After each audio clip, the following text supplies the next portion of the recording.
서울 외곽의 오래된 세탁소 골목은 낮에도 그늘이 졌다.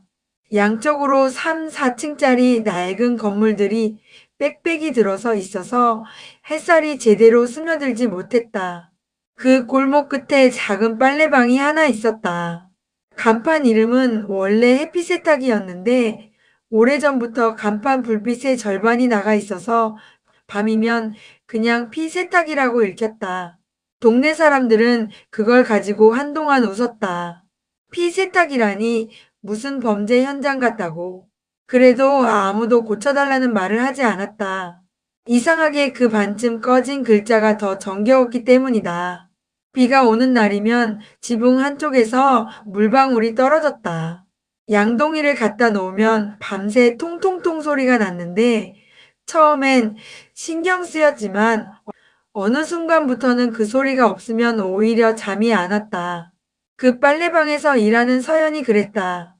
양동이 소리, 세탁기 돌아가는 소리, 건조기의 묵직한 진동 소리. 그 소리들이 모여 그녀의 하루를 이루고 있었다. 26살의 박서연은 새벽 5시에 하루를 시작했다. 알람을 맞춰두긴 했지만 대부분은 알람이 울리기 전에 눈이 떠졌다. 창문 너머로 골목이 아직 어두울 때 그녀는 이미 머리를 묶고 앞치마를 두르고 있었다. 엄마가 남긴 낡은 운동화는 왼쪽 뒤꿈치 부분이 조금 닳아 있었지만 버리질 못했다. 신을 때마다 발이 딱 맞는 느낌이 이제는 몸에 익어버렸다. 빨래방을 물려받은 건 22때였다. 부모님을 일찍 여인 후 이 친척집 저 친척집을 전전하다가 먼 고모 할머니가 돌아가시면서 남긴 것이 이 작은 공간이었다. 보증금 몇백만 원의 세탁기 5대, 건조기 3대, 그리고 낡은 카운터 하나. 물려받은 날 서연은 한참 동안 그 안에 서서 아무것도 하지 않았다. 무너지지는 않았다. 그냥 멍하게 형광등 불빛을 바라봤다. 그리고 다음날 아침 새벽 5시에 일어나 문을 열었다. 그게 벌써 4일 전 일이었다. 서연에게는 이상한 버릇이 있었다. 손님들이 맡긴 옷 주머니를 정리할 때마다 그 사람의 인생을 상상하는 것이었다. 옷감에 남은 냄새, 주머니 속 작은 영수증 한 장, 구겨진 명함 한쪽, 그런 것들이 단서였다. 영화관 영수증이 나오면 서연은 생각했다. 이 사람은 누군가와 함께 갔겠지. 혼자 영화 보는 사람은 영수증을 주머니에 넣지 않거든. 기념으로 챙기는 건 대부분 설레는 마음이 있을 때니까. 구겨진 병원 예약증이 나오면 마음이 조금 무거워졌다. 그냥 감기일 수도 있고 더 심한 무언가일 수도 있었다. 서연은 그럴 때면 그 옷을 조금 더 조심스럽게 다뤘다. 이유는 없었다. 그냥 그렇게 하고 싶었다. 어떤 날은 어린아이 옷 사이에서 아빠가 쓴 것 같은 메모가 나왔다. 우유 사오기, 기저귀 사오기, 라면 끓여놓기. 서연은 그걸 읽다가 피식 웃었다. 이 집 아빠는 정신없이 살고 있겠구나. 그러면서도 따뜻한 사람이겠구나. 그렇게 남들의 하루를 조용히 상상하는 것이 그녀의 유일한 취미였다.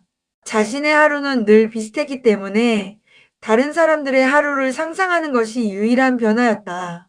그러던 어느 겨울밤이었다. 11시가 넘은 시간이었다. 빨래방은 자정까지 열려 있었지만 이 시간대에 손님이 오는 건 드문 일이었다. 서연은 카운터 뒤에서 낡은 잡지를 넘기다 깜빡 졸고 있었다. 눈발이 흩날리는 밤이었다. 창문에 하얀 것들이 붙었다 사라지기를 반복했다. 그때 문이 열렸다. 냉기가 한꺼번에 밀려들었다. 서연이 눈을 뜨자 검은 코트를 입은 남자가 서 있었다. 커다란 여행용 캐리어를 끌고 있었는데 바퀴에 눈이 잔뜩 뭉쳐 있었다. 남자는 문을 닫고 잠깐 멈칫하더니 숨을 고르며 말했다. 아직 영업 중이죠? 네, 자정까지요. 지금 세탁 가능할까요? 낮고 차분한 목소리였다. 말할 때 숨이 살짝 보였다. 그만큼 밖이 추웠다는 뜻이었다. 서연은 고개를 끄덕이며 카운터 밖으로 나왔다. 어떤 거 맡기실 거예요? 남자는 캐리어를 열었다. 셔츠 3장, 바지 2벌, 그리고 코트 하나. 옷들에서는 은은한 향이 났다. 호텔에서 쓰는 향수 같은 냄새. 서연은 옷을 받아들면서 슬쩍 살펴봤다. 브랜드 태그들이 보였다. 누가 봐도 평범한 사람의 옷은 아니었다. 셔츠 하나 가격이 자신의 한 달 생활비와 맞먹을 것 같았다. 손목에 찬 시계도 그랬다. 하지만 이상하게 남자의 눈빛은 달랐다. 빛이 없었다. 아주 오래 잠을 못 잔 사람처럼 눈밑이 살짝 어두웠다. 언제까지 되나요? 내일 오전 10시면 돼요. 코트는 드라이라서 따로 시간이 좀 걸리고요. 내일 오전이면 충분해요. 남자는 카운터 앞 낡은 플라스틱 의자에 앉았다. 세탁 맡기고 바로 가는 줄 알았는데 그냥 앉았다. 서연은 세탁물을 분류하면서 흘급봤다. 남자는 코트도 벗지 않고 그냥 앉아서 세탁기 돌아가는 걸 바라보고 있었다. 표정이 이상하게 편안해 보였다. 잠시 후 서연이 물었다. 커피 드실래요? 믹스인데. 남자가 고개를 돌렸다. 괜찮으세요? 손님한테 드리는 거예요. 밖이 많이 추우셨을 것 같아서. 남자는 잠깐 생각하더니 고개를 끄덕였다. 서연이 종이컵에 믹스커피를 타서 건네자 남자는 두 손으로 컵을 받았다. 한 모금 마시더니 피식 웃었다.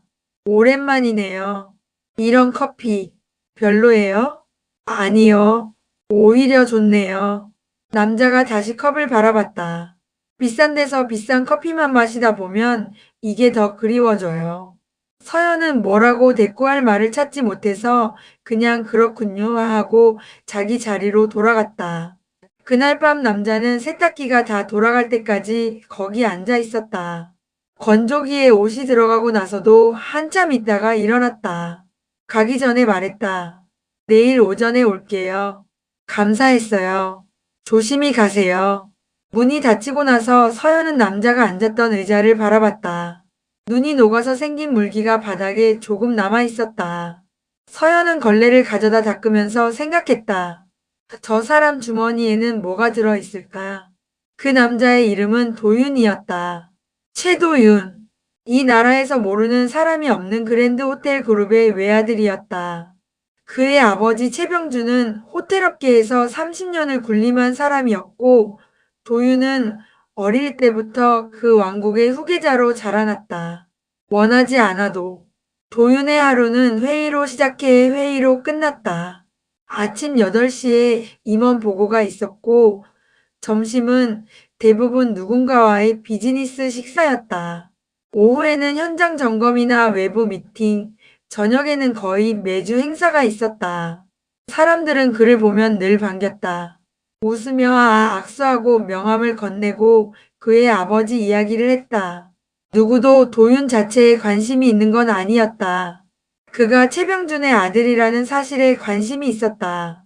그런데 이상하게도 그날 밤 허름한 빨래방 안에서는 달랐다. 세탁기가 돌아가는 소리, 건조기의 진동, 형광등의 약한 흔들림. 그 안에서 서연이 조용히 세탁물을 정리하는 모습을 바라보면서 도윤은 처음으로 숨이 쉬어지는 것 같았다. 자신이 누구인지 설명하지 않아도 되는 공간, 계산 없이 대화할 수 있는 공간, 믹스커피 한 잔이 그냥 믹스커피인 공간. 다음날 아침 도윤은 제 시간에 옷을 찾으러 왔다. 서연이 깔끔하게 포장해둔 옷들을 보고 조용히 고개를 숙였다. 그리고 나가려다 멈추더니 물었다. 혹시 이 근처에 괜찮은 빵집 있어요? 아직 밥을 못 먹어서. 서연은 잠깐 생각했다. 골목 나가서 오른쪽으로 꺾으면 그 제과점이 있어요. 할아버지가 하시는 데라 좀 허름한데 소금빵이 맛있어요. 고마워요. 그게 끝이었다. 도윤은 나갔다. 서연은 카운터로 돌아와서 그날 아침 남은 일을 했다. 그런데 사흘 뒤에 도윤이 다시 왔다. 셔츠 2장을 들고서. 셔츠 하나는 와이셔츠였고 하나는 면 셔츠였다. 충분히 집에서 세탁할 수 있는 옷들이었다. 서연은 그걸 받아들면서 아무 말도 하지 않았다. 도윤이 물었다. 전에 그 소금빵 먹었어요. 진짜 맛있더라고요. 그렇죠? 할아버지가 새벽에 직접 만드신다고 하던데. 네, 5시면 불이 켜져요. 저도 가끔 들르거든요. 그렇구나. 도윤은 의자에 앉았다. 전처럼 자연스럽게. 여기 몇 시에 문 열어요? 6시요. 일찍 시작하시네요. 손님들이 출근 전에 맡기러 오시거든요. 저도 그 시간에 맞춰서요. 도윤은 고개를 끄덕였다. 그러고는 잠시 침묵이 흘렀는데 어색하지 않았다. 그 세탁기 소리가 그 사이를 채워줬다. 그날 이후 도윤은 이유도 없이 빨래방에 자주 들렀다. 매번 뭔가를 들고 왔지만 그건 핑계에 가까웠다. 멀쩡한 코트를 굳이 맡기기도 했고 수건 3장만 달랑 가져오기도 했다. 서연은 그런 거를 이상하게 생각했지만 딱히 싫지는 않았다. 둘은 세탁기가 돌아가는 동안 자주 이야기를 나눴다. 어느 날은 좋아하는 영화 이야기를 했다. 서연이 좋아하는 영화는 오래된 것들이었다. 비디오 가게가 있던 시절에 빌려봤던 영화들. 봄날은 간다 알아요? 봄날은 간다. 이병헌 나오는 거? 네. 그 영화의 대사가 있어요. 어떻게 사랑이 변하니? 근데 저는 처음 봤을 때 그 대사가 그냥 슬픈 말인 줄 알았거든요. 나중에 다시 보니까 그게 사실은 질문이 아니라 항의더라고요. 도윤이 잠깐 생각했다. 항의. 변하면 안 된다고 믿었던 사람이 변해버린 상대한테 하는 말이요. 어떻게 변할 수가 있냐고. 그렇게 읽히기도 하는군요. 도윤이 조용히 말했다. 나는 그냥 변하는 게 당연한 거라고 생각했는데. 그래서 슬픈 거죠. 도윤이 서연을 바라봤다. 서연은 세탁물을 분류하면서 말했기 때문에 눈이 마주치지 않았다. 하지만 도윤은 그 옆모습을 한동안 바라봤다. 어느 날은 새벽 공기 이야기를 했다. 새벽에 골목 나가면 냄새가 달라요. 낮이랑. 서연이 말했다. 어떻게요? 낮에는 사람 냄새, 음식 냄새, 배기가스 냄새 다 섞여 있잖아요. 근데 새벽에는 그게 다 사라지고 그냥 공기 냄새만 나요. 찬 바람이랑 이슬 같은 거. 그게 좋아요. 나는 새벽에 보통 아직 안 자고 있어요. 도윤이 말했다. 새벽 공기를 맡으러 나간 게 아니라 아직 일이 끝나지 않아서. 서연이 고개를 들어 그를 봤다. 그러면 새벽이 좋은 게 아니라 새벽까지 일하는 거네요. 그렇죠. 도윤이 웃었다. 어딘가 쓴웃음 같은 거였다. 비효율적이지요. 아니요. 서연이 다시 세탁물로 눈을 내렸다. 그냥 바쁜 사람이죠. 도윤은 그 말이 이상하게 마음에 남았다. 대단한 말이 아니었다. 그냥 사실을 말한 것뿐인데 위로도 꾸중도 아니고 그냥 있는 그대로 받아들여주는 느낌이었다. 주변 사람들은 늘 그에게 뭔가를 기대하거나 뭔가를 부탁했다. 아무것도 바라지 않고 그냥 대화를 나누는 사람이 이렇게 드물었다는 걸 그는 그때 알았다. 어릴 때 잃어버린 것들에 대한 이야기를 한 건 추운 2월의 어느 밤이었다. 빨래방 안에 손님이 아무도 없고 밖에 바람이 세게 불던 날이었다. 난로 옆에 둘이 마주 앉아 있었다. 서연이 먼저 말했다. 저 초등학교 때까지 엄마랑 시장 옆 빌라에 살았어요. 골목이 좁아서 자전거도 못 탔는데 어린 마음에 그게 억울했어요. 자전거 배우고 싶어서. 배웠어요? 아니요. 결국 못 배웠어요. 서연이 무릎에 손을 올렸다. 엄마가 아프다는 걸 알고 나서는 그런 거 조르는 게 미안해서. 도윤은 말없이 들었다. 그게 이상하게 지금도 생각나요. 자전거 같은 거. 되게 사소한 건데. 서연이 조용히 웃었다. 그래서 어른이 되면 자전거 먼저 배우려고 했는데 지금은 배울 시간이 없어서. 나는 도윤이 잠깐 멈췄다가 말했다. 중학교 때까지 축구를 좋아했어요. 학교 끝나고 친구들이랑 운동장에서 공 차는 게 좋았는데 그러다 아버지가 이제 그런데 시간 쓸 나이가 아니라고 해서 그만뒀어요. 아버지가 뭔가 특별한 이유가 있었던 건 아니에요. 아버지 입장에서는 당연한 말이었을 거고, 도윤은 창밖을 봤다. 근데 그때부터 운동장을 지나가면 좀 이상한 기분이 들어요. 내가 거기 있어야 하는 것 같은 기분. 서연이 고개를 끄덕였다. 그렇군요. 사소한 거죠? 아니요. 서연이 말했다.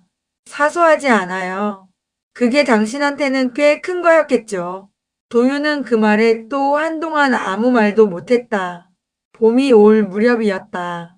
아직 저녁엔 쌀쌀했지만 낮에는 햇살이 제법 따뜻해졌다. 빨래방 앞에 동네 고양이 한 마리가 자주 나타나서 서연이 이따금 참치캔을 열어뒀다. 도윤이 그 모습을 보고 물었다. 이름 있어요? 뭉이에요. 제가 붙였어요.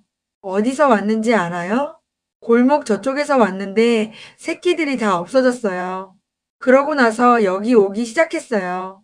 도윤이 뭉이 쪽으로 시선을 내렸다. 그렇군요. 한참 있다가 말했다. 쓸쓸하겠다. 서연이 그를 봤다. 고양이요? 아니면 본인이요? 도윤이 서연을 바라봤다. 그리고 멋쩍게 웃었다. 글쎄요. 그 봄날부터 도윤은 확실히 달라졌다. 오는 횟수가 늘었고 머무는 시간도 길어졌다. 가끔은 커피를 사와서 둘이 나눠 마셨다. 편의점 커피였다. 믹스커피 이야기를 한 뒤로 그는 일부러 고급 카페 커피를 사오지 않았다. 서연은 그 배려를 알면서도 모르는 척했다. 도윤의 회사 쪽에서는 그 무렵 창립 기념 행사 준비가 한창이었다. 그룹 창립 50주년을 맞아 특별히 큰 규모로 준비하는 행사였다. 재벌가 사람들, 연예인, 유명 인사들이 대거 초청될 예정이었다. 홍보팀에서는 매일 보고를 올렸고 아버지 최병주는 세세한 것까지 직접 챙겼다. 도윤은 지긋지긋했다. 이런 행사를 할 때마다 느끼는 감각이었다.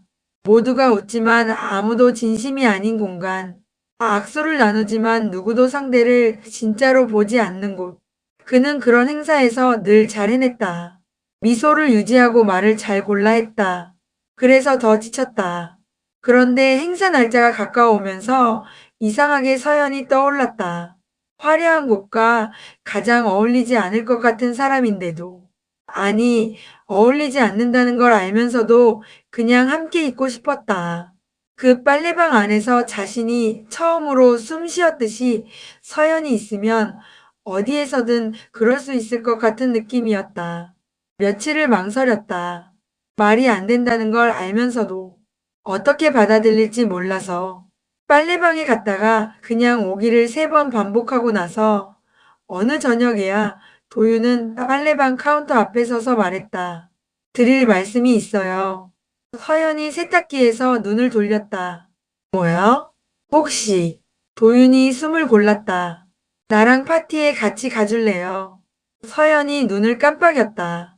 파티요? 회사 행사예요.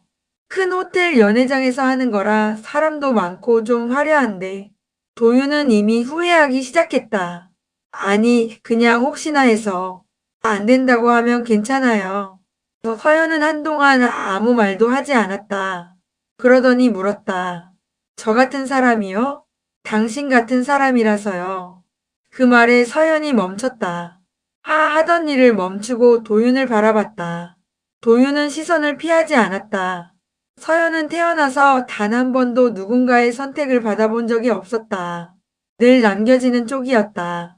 부모님이 먼저 가고 친척집을 떠나고 빨래방에 혼자 남겨지는 쪽. 그녀가 누군가를 선택하거나 누군가에게 선택받는다는 것은 그 단어가 자신의 삶에 들어올 자리가 없다고 생각해왔다. 그런데 지금 이 남자가 당신 같은 사람이라서요. 라고 말하고 있었다. 생각해 볼게요. 서연이 말했다. 언제예요? 이번 주 토요일이요. 알겠어요. 도윤이 나가고 나서 서연은 세탁기 앞에 서서 잠시 있었다. 그러다 피식 웃었다. 파티라니. 그 화려한데 자기가 무슨 자격으로. 하지만 웃음이 오래가지 않았다. 가슴 어딘가가 따뜻했다. 파티가 있는 토요일 아침 서연은 오래된 원피스를 꺼냈다. 엄마가 살아있을 때 생일 선물로 사준 것이었다. 초록색 스트라이프에 흰 칼라가 달린 원피스. 그게 서연이 가진 가장 좋은 옷이었다. 거울 앞에서 입어봤다. 이상하게 작아진 것 같았다. 몸이 자란 건지 아니면 그냥 마음이 달라진 건지. 아무리 봐도 호텔 연회장에 어울리는 옷이 아니었다. 서연은 원피스를 접어 침대에 올려놓고 한참 서 있었다. 가지 않겠다고 마음먹었다. 자신이 없는 게 아니라 그냥 맞지 않는 공간이었다. 억지로 끼워 맞추는 것보다 솔직한 게 낫다. 문자를 쓰려는데 빨래방 문이 열렸다. 동네 단골 할머니 셋이 들어왔다. 이 골목에서 가장 오래 사신 분들이었다. 봉자 할머니, 옥순 할머니, 그리고 말이 제일 많은 정희 할머니. 서연아, 정희 할머니가 뭔가를 들고 있었다. 쇼핑백이었다. 이게 뭐예요? 받아. 쇼핑백을 열자 옷이 나왔다. 연분홍색 드레스였다. 소재가 좋았다. 서연이 생각해본 적도 없는 스타일이었지만 꺼내놓고 보니 예뻤다. 우리 셋이 몰래 돈 모은 거야. 봉자 할머니가 말했다. 할머니들이 왜? 왜긴 왜야. 옥순 할머니가 말했다. 내가 얼마나 열심히 사는지 우리가 다 아는데. 이 골목에서 제일 일찍 일어나서 제일 늦게 자는 게 너잖아. 어디 좋은데 간다는 거 들었어. 그냥 넘어갈 수 없지. 정희 할머니가 말했다. 어서 입어봐. 서연은 울먹이며 드레스를 받아들었다. 목이 메었다. 이 골목, 이 사람들, 화려하지 않고 특별하지 않고 그냥 매일 같은 시간에 빨래 들고 오는 할머니들인데 이 사람들이 이렇게 자신을 보고 있었다는 것이 탈의실에서 드레스를 입고 나오자 할머니들이 한꺼번에 탄성을 질렀다. 어머나, 우리 서연이 이렇게 예뻤네. 구두는 봉자 할머니가 가방에서 구두 상자를 꺼냈다. 이것도 봐. 베이지색 낮은 굽의 구두였다. 서연이 신어봤다. 발이 딱 맞았다. 그것은 마치 오래된 동화 속 장면 같았다. 유리구두 대신 가죽 구두였고 호박마차 대신 지하철이었지만 그래도 처음으로 자신을 위해 예쁜 구두를 신는 순간이었다. 호텔 연회장 입구에서 서연은 잠깐 멈췄다. 샹들리에 불빛이 멀리서도 보였다. 정장을 입은 사람들이 줄을 서서 들어가고 있었다. 모두 어딘가 빛나 보였다. 머리카락도 손톱도 구두도. 서연은 숨을 한번 들이마셨다. 들어가야지. 안으로 들어서는 순간 몇몇 시선이 그녀를 스쳤다. 서연은 고개를 들었다. 내리깔면 더 어색해진다. 키 큰 여자 옆에서 명함을 교환하는 남자들, 드레스를 입고 웃으며 사진을 찍는 여자들, 샴페인 잔을 들고 이야기를 나누는 사람들, 모두 자기 자리에 있는 것 같았다. 서연은 자기 자리가 어딘지 몰랐다. 그때 사람들 사이에서 도윤이 걸어오는 게 보였다. 검은 수트를 입고 있었다. 처음 빨래방에 왔을 때 입었던 검은 코트 때문인지 그 모습이 낯설지 않았다. 도윤이 그녀를 보고 멈췄다. 그리고 천천히 걸어왔다. 왔네요. 그 한마디에 서연의 어깨가 내려갔다. 세상의 모든 소음이 잠깐 작아졌다. 네, 이쪽으로 와요. 도윤이 자연스럽게 옆에 섰다. 그녀를 소개시키려는 게 아니라 그냥 함께 있으려는 것처럼. 둘은 사람들 사이를 천천히 걸었다. 도윤이 가끔 인사를 나눌 때면 서연은 옆에서 조용히 기다렸다. 도윤은 매번 자신을 따로 소개하지 않고 그냥 함께 있었다. 그게 서연에게는 오히려 편했다. 무대에서 음악이 시작됐다. 빅밴드 연주였다. 느린 곡이었다. 춤출 줄 알아요? 도윤이 물었다. 아니요. 나도 별로예요. 도윤이 손을 내밀었다. 그냥 천천히 걷는 거랑 비슷해요.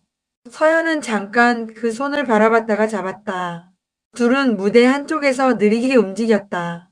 서연은 발이 엉키지 않으려고 집중했고 도윤은 그녀의 속도에 맞췄다. 잘 추는 사람들 사이에서 둘은 좀 어색했지만 그게 이상하게 괜찮았다. 서연은 태어나 처음으로 누군가의 시선 속에서 도망치고 싶지 않았다. 이 공간이 자신과 맞지 않는다는 생각은 여전히 있었지만 이 사람 옆이라면 달랐다. 도윤 역시 처음으로 이런 행사에서 시간이 아깝지 않았다. 늘 빨리 끝나기를 바랐는데 그때였다. 행사장 한쪽에 대형 스크린에 영상이 떠올랐다. 그룹 역사를 정리한 영상이었는데 마지막에 축하 메시지들이 이어졌다. 그중 한 컷에 사진이 하나 있었다. 도윤과 어떤 여자의 사진이었다. 자막에는 경사가 겹쳤다고 쓰여 있었다.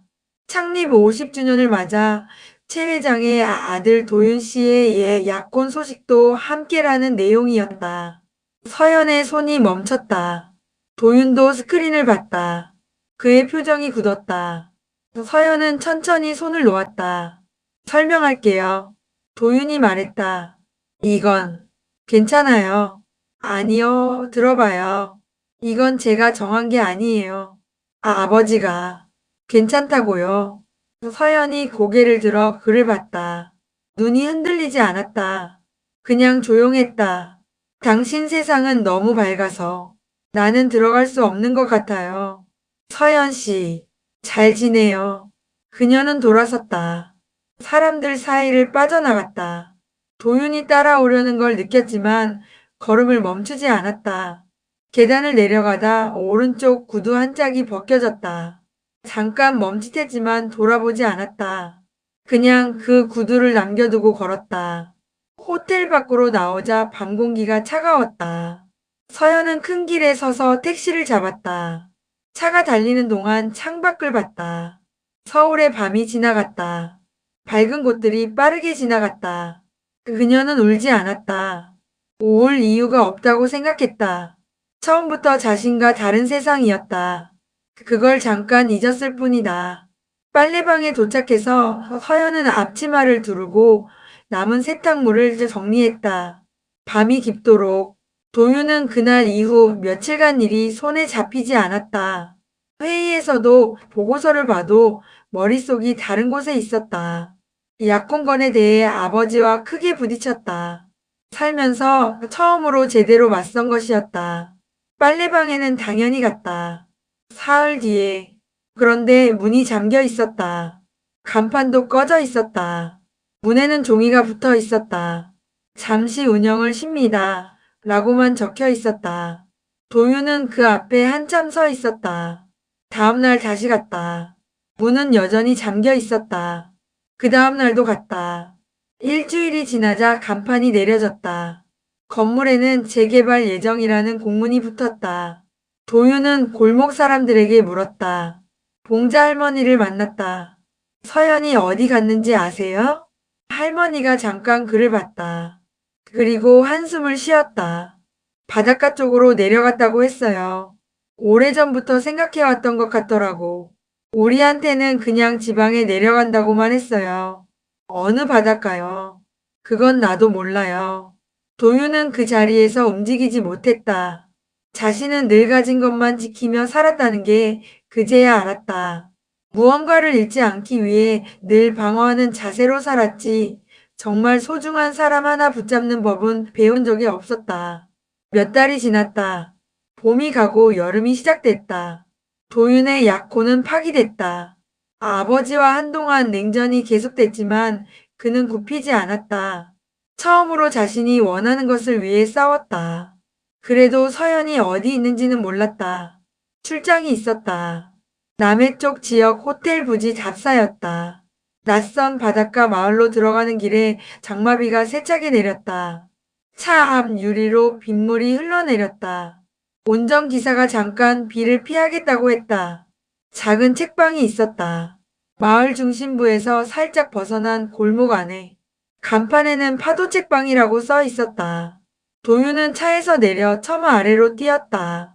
비가 너무 세서 그냥 들어가기로 했다. 문을 열었다. 좁고 낮은 공간이었다. 책이 가득 꽂혀 있었다. 창문 너머로 빗소리가 들렸다. 그리고 냄새가 났다.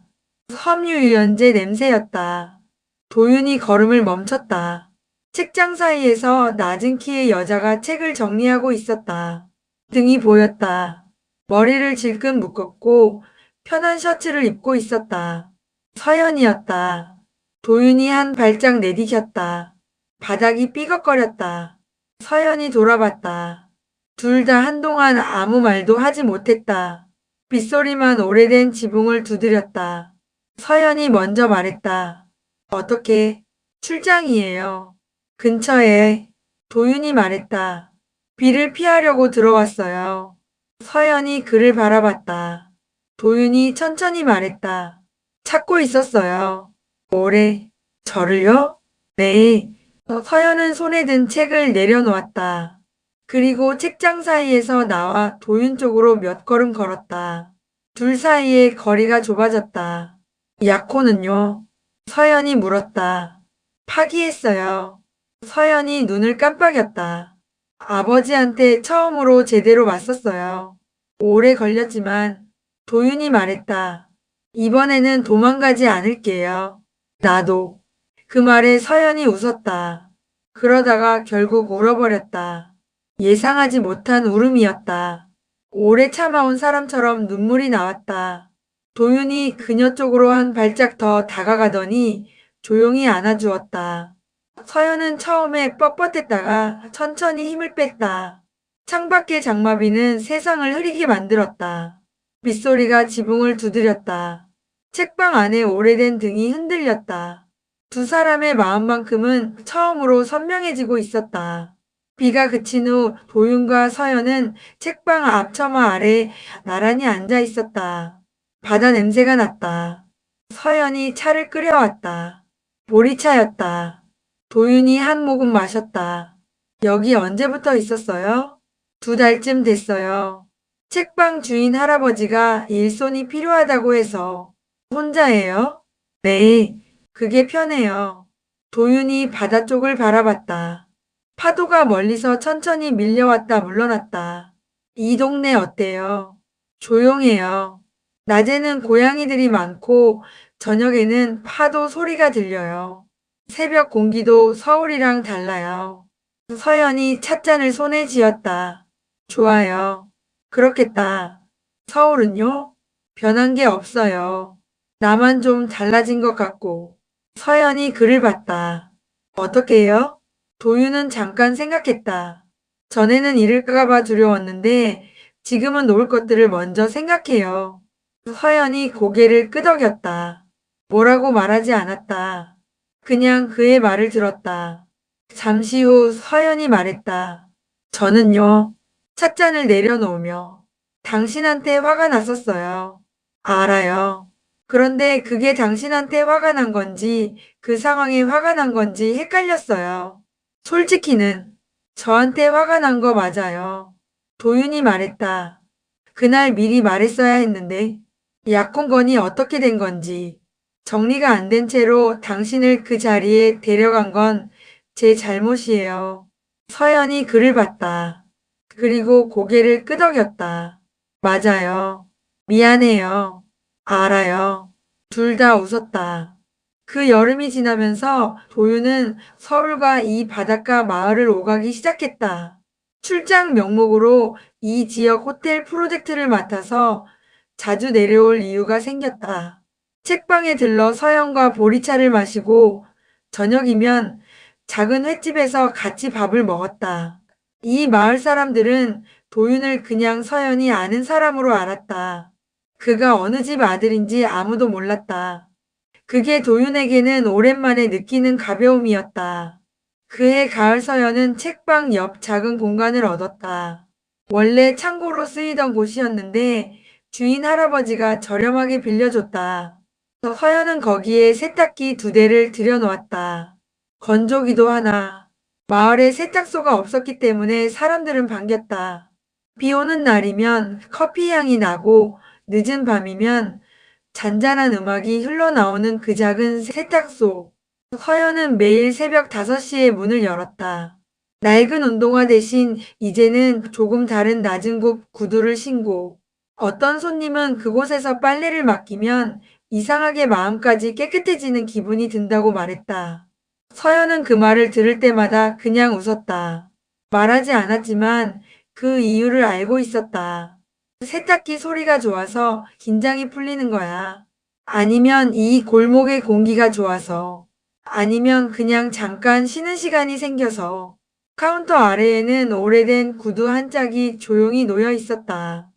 연회장 계단에서 벗겨졌던 그것을 도윤이 주워왔다. 아무도 몰랐다. 서연도 처음에는 치우려다가 그냥 뒀다. 버리기엔 이상하게 마음이 쓰였다. 그 구두는 그 자리에 그냥 있었다. 빨래방의 온기처럼.